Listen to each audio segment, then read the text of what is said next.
இந்த தோட்டம் சின்னதாக இருக்கும்போது உங்களுக்கு காமிச்சேன். இப்போ பாருங்கள், மழை மேய்ஞ்சி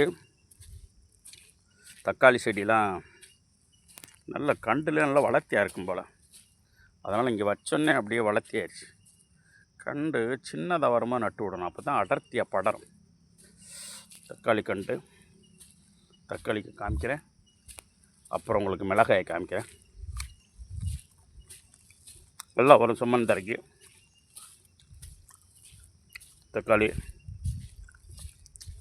மிளகா செடி பாருங்கள், களை எடுத்தாலும் இப்படி இருக்கு மிளகா செடி. சம்மந்தரை ஆனால் களை பாருங்கள், கோரை புல் வந்துக்கிட்டே இருக்கு பாருங்கள். சைட்டு மிளகா. அப்புறம் பாருங்கள் ஃபுல்லாக தக்காளி. அக்கா குருவி அக்காவை தங்கச்சி அக்கா மிஸ் ஆகிட்டாங்களாம் அந்த காலத்தில் திருவிழாவில். சொல்லுவாங்க என்னன்னு தெரியல. அதனால் அக்கா தேடிகிட்டே இருக்கான். எங்கே பார்த்தாலும் பார்க்கலாம், அதை கத்திகிட்டே போகலாம். எல்லாத்துக்கும் கிராமத்தில் ஒரு கதை இருக்கும். மிளகா,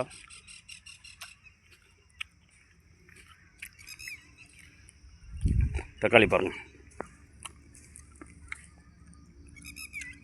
சூப்பராக்கா.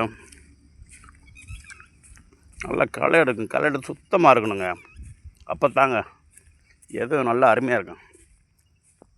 வாழ்க்கைனாலும் சரி, தீய எண்ணங்கள், தீய நண்பர்கள், கெட்ட எண்ணங்கள் எல்லாம் இல்லாமல் இருந்தால் வாழ்க்கை நல்லா இருக்கு மாதிரி. விவசாயமும் களை இல்லாமல் சுத்தமாக களை எடுத்து வச்சோம்னா தான் நல்லா இருக்குன்னு போயிடும்.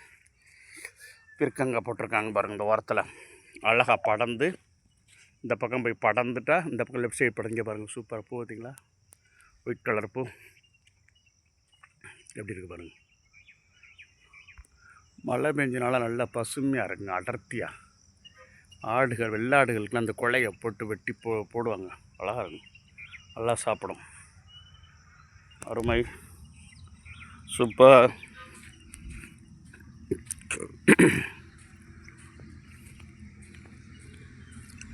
அருமையாக இருக்குது பாருங்கள் விவசாயம். இது என்ன செடி, நல்ல செடி சொல்லுவாங்க, மறந்துச்சு. நல்லா இருக்குது, தெரிஞ்சவங்க சொல்லுங்கள் என்ன செடின்னு.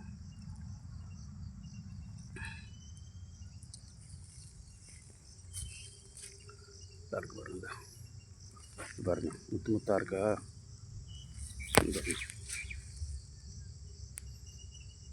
இது என்ன செடின்னு தெரியல. Super. Thanks for watching my channel. Chandran Anand. Thanks.